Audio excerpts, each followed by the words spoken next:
He is the baddest man on the planet. Again, he entertained around the world with a one-punch knockout of Luis Ortiz, always adorned in style. Please welcome the Bronze Bomber and still the WBC heavyweight champion of the world, Deontay Wilder.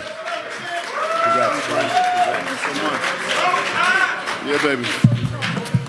Oh, man. What an amazing night tonight. Thank you guys for patiently waiting. I mean, what can I say? I mean, everything we've been talking about for this promotion, I mean, the fight lived up to the hype. Ortiz, you know, you got to take your hats off to him. He's definitely one of the most dangerous men in the heavyweight division. As I always say, that's why none of these other heavyweights do not want to fight him. And he proved that tonight. You know, hopefully, you know, they'll give him an opportunity now. Maybe they see a little kinks in his game and give him the opportunity and that he truly deserved. But I really had to be smart with him. We knew that coming in. We knew that in training camp. I went back and looked at videos and see what I was doing right and what I did wrong. I look at video and I looked and saw what he did right and what he did wrong. And, you know, we put a game plan together. And it was an amazing, amazing fight. I saw the opportunity, I took it. And my statement that I said, these guys have to be perfect for me for 12 rounds. I had to only be perfect for 2 seconds. It's legit. I proved that tonight as well. What else can I say? We're still undefeated. We still have our belt. And now we move on to the next phase and chapter in my life. I'm looking to be the undisputed heavyweight champion of the world. One champion, one phase, one name. I'm on the pursuit of that, and I'm getting closer and closer each and every time. Hello, Deontay. Congratulations. Thank you so much. 2 questions for you. You were trailing on all 3 scorecards at the time that you scored the knockout, and I wonder, as the fight is progressing, are you thinking to yourself, you know, I'm probably losing this fight at the moment, but I have that great equalizer, I can get him out with 1 shot? Or were you losing the fight and kind of upset the fact that you're losing the fight? I mean, to be honest, I never worry about if I'm losing the fight or not. You know, I'm blessed with something that these other guys is not blessed with, and that's tremendous power. And I know that when I hit guys, you know, it hurts them. So when you have power like I have, you know, you're not worrying about if you're winning rounds or not. I don't want that to be in my mind whether I'm winning a round or not, you know, and because I don't want my mind to be cloudy, you know, thinking about the rounds and the rounds. You know, most of the time these guys win rounds on me anyway, you know, but I know that sooner or later, you know, it's going to come, and when it comes, bam, baby, good night, like I always say. The other question for Deontay is this. There's been some chatter in the press center while we were waiting for you guys, for your team and you to come out here, and people on social media, et cetera, saying, you know, after seeing a knockout like that and all the knockouts that you've had, that maybe Deontay Wilder is the greatest knockout puncher in the history of boxing. What is your thought when you hear people even broach the topic? What do you think? You know, I mean, at this point in time, you know, you got to give me my credit at this point in time. I mean, it's sad that it took me over 40 fights to get the recognition that I truly deserve.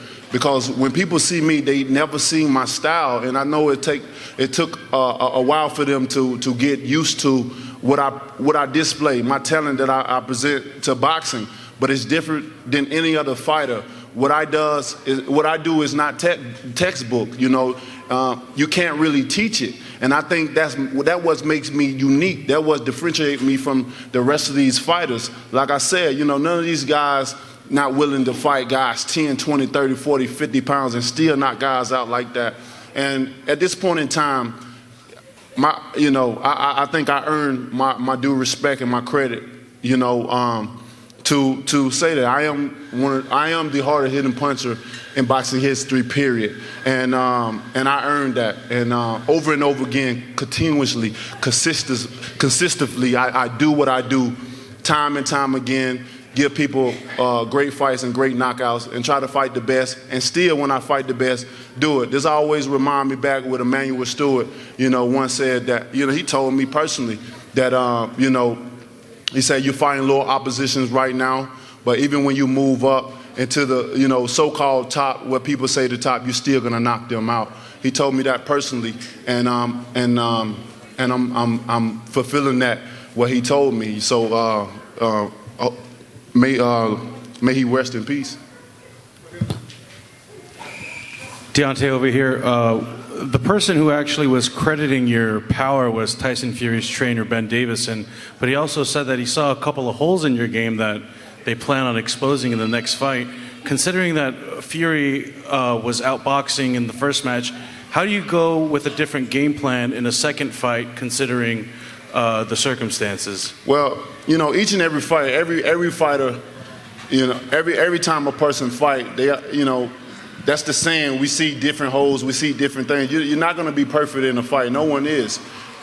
So, I hope he took notes and carry it back, to this camp, because I'm going to knock Fury out like I did the first time. Point blank, period. And so I'm not worried about anything what anyone says. I'm proven. These guys, if they were so sure about certain things, and if they seen so much, he would have took the rematch immediately. I'm not around here running around doing 100,000 things. I was the one that demanded the rematch soon as possible, especially when it was a controversial decision. I'm the one fighting the best of the best in the division. I don't see no other fighters risking any fights. Last time I checked, Fury only had two big fights on his resume, and that's a win against Klitschko and a knockout against me. And the last two was against, up-and-coming fighters. Look at me. I'm putting my title on the line each and every time. And I'm only getting better and better and better with the timing and the setting up these fighters. So come February, I hope they're ready, because I'm ready. I'm in great shape. This is going to be a quick turnaround for me. I haven't done this since the beginning of my career, and this is going to only make me better, fighting the oppositions that I'm fighting, doing it often and getting ready to go back in there February again. So I wish those guys good luck. I hope Ben took a lot of notes, and because I'm ready. Deontay, right in front, congratulations on the win. First question, have you ever hit any one person harder with one punch than you hit Ortiz tonight? And if you have, who was it? When people ask me which one is my favorite knockout, I always go back to the Spuka knockout. I think that was the most devastating knockout that I've ever hit a fighter with, or hit you know what I'm trying to say. I never seen nothing like that. I really thought I killed Spuka at that point in time, man. When you hit a guy like that and he come out of the hospital, still had the hospital gown on, something. That was a good night for me and a bad night for him. But I'm always amazed at myself when I knock guys out. When I go back and see it, I'm always amazed at what I've done. Although I am the one that's doing it, but it don't register in my head at that moment in time until I go back and actually really sees it. No one is doing what I'm doing, with devastating knockouts like that. That's what I give to people, devastating knockouts. And to see the reaction of their body when they hit the canvas is just unbelievable, So I'm just happy to be in this division, the heavyweight division, where it once was in a dark place and now it's just on fire, and I'm just happy to be a part of it. The other question, you said you didn't care about the scorecards, but I was just puzzled. You weren't throwing a lot of punches at all. You were sitting there, and I thought maybe you'd start throwing the right hand to try to break something open, but you didn't do it. Why were you being so economical with the punches and waiting and so patient? I had to be with a fighter like Ortiz that had 500 fights. You got to be smart with a fighter like that. You just can't go in and do anything with him. And I knew that coming in from the first time I fought him.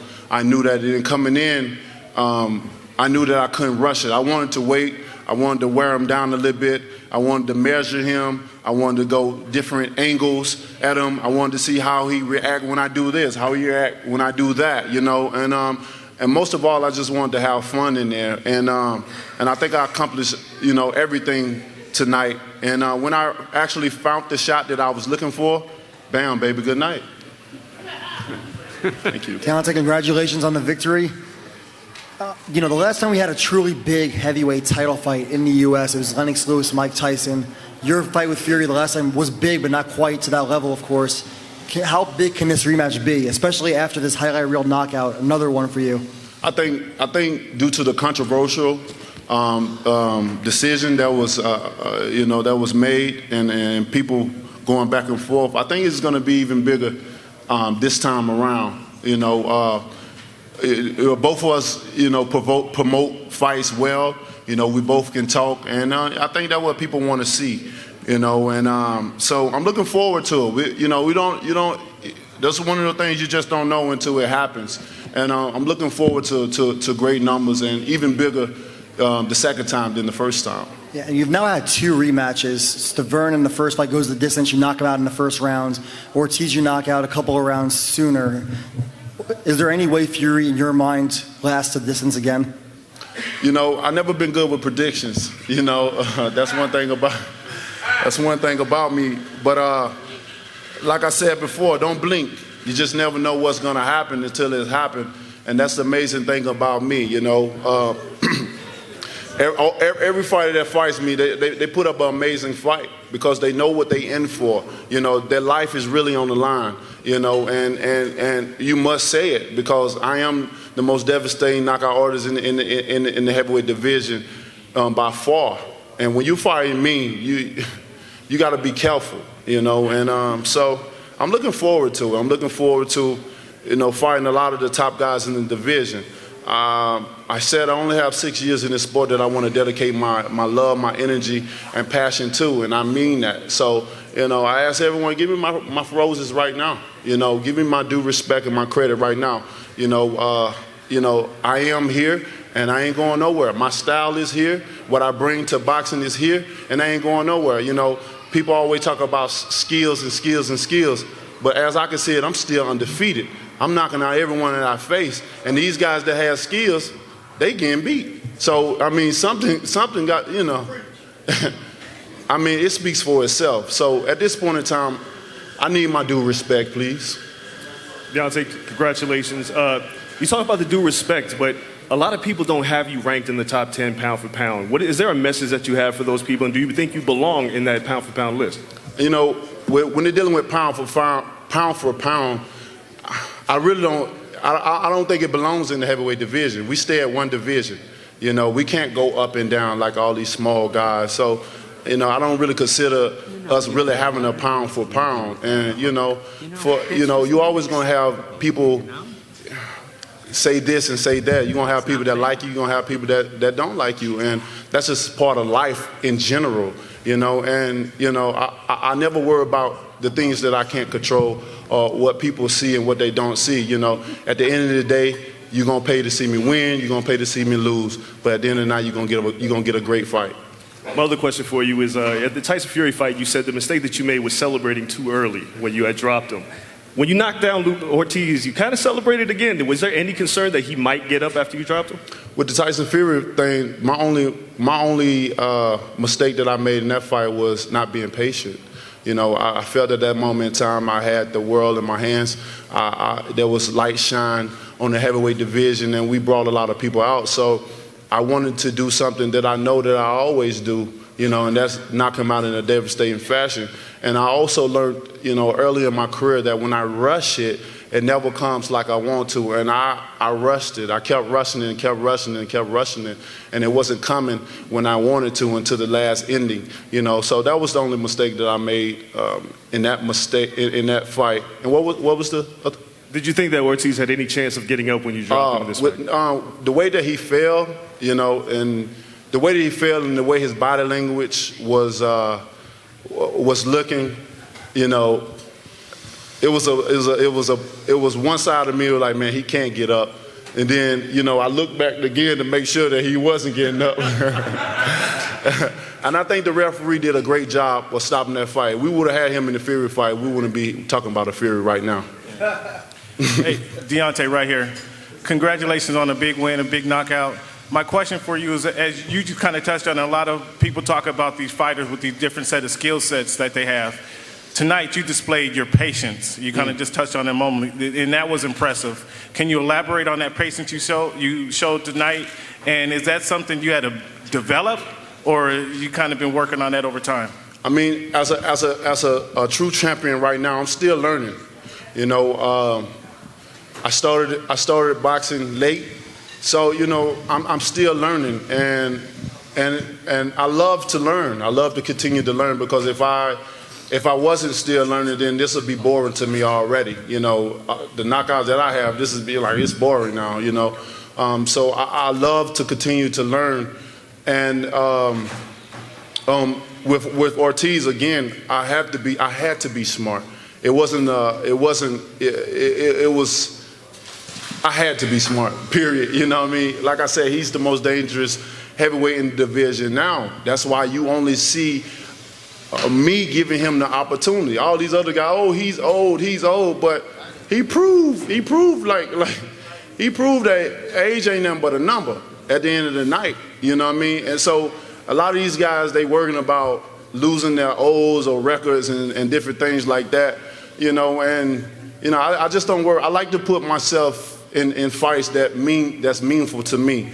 You know, I'm looking for legacy. You know, when I end my career, and when people think about boxing, the first name I want people to come to mind is Deontay Wilder. He did it better than anyone has ever done it. Even when the entrance, when I come in with my uniforms, no one's doing it, you know, like I'm doing it. And, you know, it ain't to boast or brag. It's just when I look at the landscape of things and when I see what people want and stuff, that's what I want to give. I want to give people what they want to see. That's dramatic knockout and nice fashion, and that's what I bring all the time. I'm a true champion. Who inspires your outfit? Myself, you know, and I got a great team as well. I got a great team that makes things for me, and we collaborate. Most of the time they have things planned already in their head, and we're working on the next outfit right now.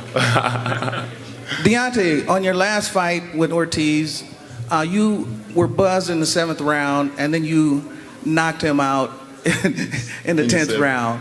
This time, in the 7th round, you knocked him out.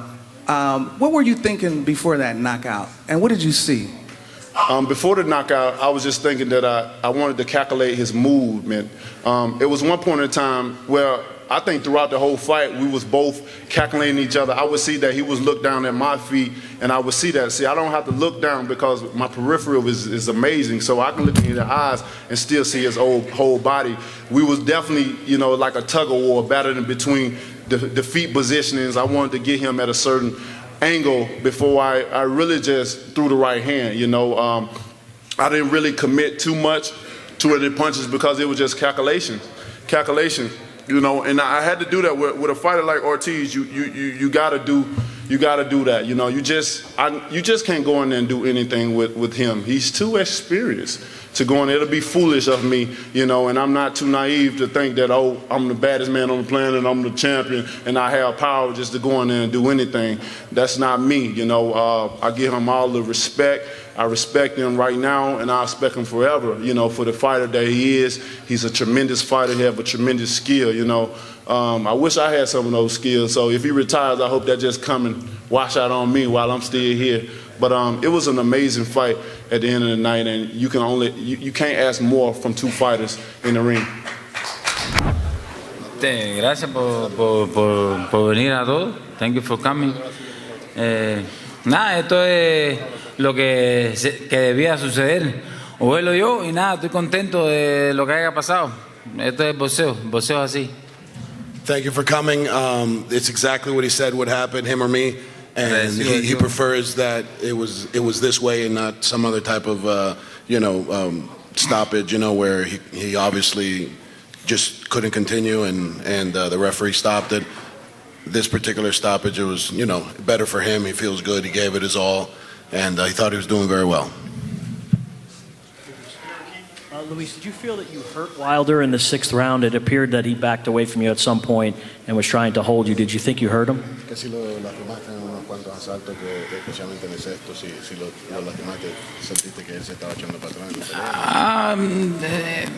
Era el plan que teníamos de trabajar y trabajar y trabajar. Ese era el plan que teníamos. si estaba lastimado o no, yo seguía trabajando. Todo el mundo lo vio. You know, the game plan was to obviously back him up, get behind some combinations, and try and set him up for the shot, and not just try and hit the home run. He wasn't sure if he was or he wasn't. He wasn't really paying attention to that. He was just continuing to try and work and do what, you know, we worked on trying to get the job done. Luis, right in front here.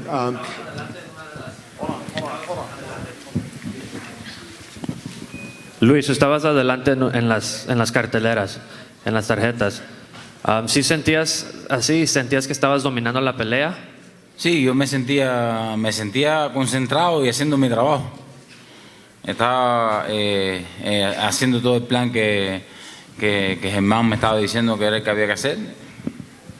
The question was that he was ahead on the scorecards if he thought that he was effectively doing the job, and he answered that yes, it was the game plan of how to attack Wilder. He was following the instructions that I was giving him in the corner, which was to stay close and stay behind the jab and at the angles, and it's just like Wilder says, 1 second is all he needs. Luis, right in front here. I'm wondering if you were surprised by the way Wilder fought you, not throwing a lot of punches. Seemed like he held the right hand back a lot of the night. And secondarily, if you can answer, how do you think Tyson Fury would do against him in a rematch now that they've been in together? Que él piensa que Wilder hoy no estaba peleando tan agresivo, que estaba más respetándote a ti, especialmente con la recta, no la estaba tirando bien. ¿Cómo tú crees que en la revancha de Tyson Fury va esa pelea con ellos? Bueno, es diferente. Somos Fury y Ortiz, son dos boxeadores diferentes. Pero yo pienso que Wilder no le va a tener ningún respeto a Fury y le va a ganar bien. Him and Fury are two complete different fighters, and he doesn't believe that Wilder will probably respect Fury in a rematch and might, have the same outcome by, knockout victory. Luis, straight in front of you right here. Rick Mohammed, Brawler Sports Media. Hey, champ, how did you feel the momentum and the tempo and the pace that you set versus the first fight? Did you still feel stronger? You could have went this whole distance, and do you think you would eventually caught Deontay and might have got the stoppage? ¿Cómo te sentías físicamente en esta pelea comparada a la primera pelea, en el paso que estabas llevando y en el ataque que estabas llevando? ¿Cómo te sentías? No, todo el mundo vio, yo estaba físicamente y mentalmente estaba preparado, estaba enfocado en el trabajo, pero esto es boxeo, un descuido y Deontay es un bombardero y me conectó. Everyone was watching the fight. Obviously, he doesn't have to say, if he was or wasn't. Que el árbitro podía darme la oportunidad porque yo sentí que me. Of course. And yes, he was, in great shape, both physically and emotionally, mentally, and he was prepared to take this fight as long as it needed to be. To answer your question, whether it was going to be a knockout or a decision win or a clear-cut victory, his only gripe is obviously he really feels that being a championship fight, it's a grudge match, and these guys, the ref probably could have just let it go on. It was 8 seconds left, 7 seconds left. Let's see what happens. Recover in the corner. It's give him the benefit of the doubt, and it is what it is now. But he's, as you see, he's very upset that didn't happen because he's a fighter. He wants to fight. Straight in front of you guys. Herman, could you ask Luis the right hand that ended the fight? I wonder, did he ever even see the shot? No, fue un mal giro. Un mal descuido. No, si lo hubiera visto no me hubiera dado. He says no, that he was slipping, the wrong way, kind of just like a check, and was looking to see if he can come back with something, and the right hand snuck right in. He says if he would have seen it, he'd still be fighting. My follow-up question for you guys is, if Luis could just, I know it was a disappointment, obviously, losing for the second time in a world title fight against Deontay, but if Luis could just sum up his disappointment about, because he was winning, it seems so easily up to that point, and to just have it just disappear in a split second. ¿Cómo te sientes, obviamente, ¿sabes? Mal, pero si puedes decir en palabras cómo te sientes, que estabas ganando la pelea y se paró la pelea en medio segundo. En show. He's in shock, you know, I mean, just really no words, just in shock and disappointed, and, you know, rightly so, yeah. Luis, first of all, congratulations on putting forward such a great effort. Deontay mentioned that some of the best heavyweights in the world should induct you based on the fact that you lost to him today and that they should still be willing to fight you. At this point, you're 40 years old. If they're unwilling to fight you, where do you go from here? Do you look to continue to fight or possibly retire? Deontay dice que no importa que en 2 peleas perdiste con él, que los mejores heavyweights del mundo deben pelear contigo y darte las oportunidades para probarse. Pero si no te las dan, ¿qué es lo que piensas hacer con tu carrera con 40 años? Que si sigues peleando o estás pensando en retiro, etcétera. Retirarse, ¿no? Todavía me la voy a quitar con unos cuantos heavyweights que hay por ahí. He says retirement's not in his plans. He's going to take out his frustrations on a few other heavyweights that are going to pop up. So you're going to see just exactly how he feels in the next few years. Herman, Go ahead, question Steve. for you as a trainer. We talked about it yesterday. Patience was going to be the key. Less was going to be more. Did you like the way Louis was executing up into that last right hand? Yes, you know, we really focused, now we can speak freely, you know, obviously. We really focused on, you know, closing the gap and staying at a mid to short range and just getting past the jab and really pivoting out on the angle. And we knew that Wilder and his team, great team, were going to try and close the door from Lewis's, you know, pivoting foot. So we started going the other way and then come back to that side. And it was working very well. It kept them a little off guard. And obviously the jab is paramount with any southpaw. You know, if they don't jab, it's because they don't want to win. It's that simple. Southpaw should always be jabbing. And it worked very well. I was very happy in between rounds with him, just calming him down. He was very excited to get, you know, the show on the road, as they say. And you know, it's just unfortunate. It's just one little pivot on the ropes, and that's, you know, the space you can't give him because you can't go nowhere. You're just on the rope. So, you know, overall, I'm very proud of what we've done, what we accomplished. It was a hard 12 weeks. You know, it's not easy, you know, regardless if you're 20 or if you're 30, if you're 40, 12 weeks in a camp is definitely, you know, a sacrifice, and it's very difficult. So, you know, I got nothing but the utmost respect for him. And they asked me this question yesterday, what I thought, and I just thought, you know, I as a human being, it's bar none, what I'm most proud of is just who he is as a man, as a father, as a human being. And that's, to me, bigger than just, you know, the athlete. And I choose who I train because of some of those things. It's not so much because of what they can do in a ring. There's a lot of people that are just not worth it. And this is a man that's worth going to bat 150 times for. Thank you. Dándole gracias a Showtime Pay-Per-View, a Fox, a mi manager, a mi team, a Jaime, a Luis de Cuba Jr., a mi entrenador, al nuevo Ojera que está aquí para hacerle saber a la gente mía de Miami. Y nada, que King Kong, el heavyweight que crea que yo estoy viejo, que brinque las cuerdas. He says that obviously you understood some of that. He's the one.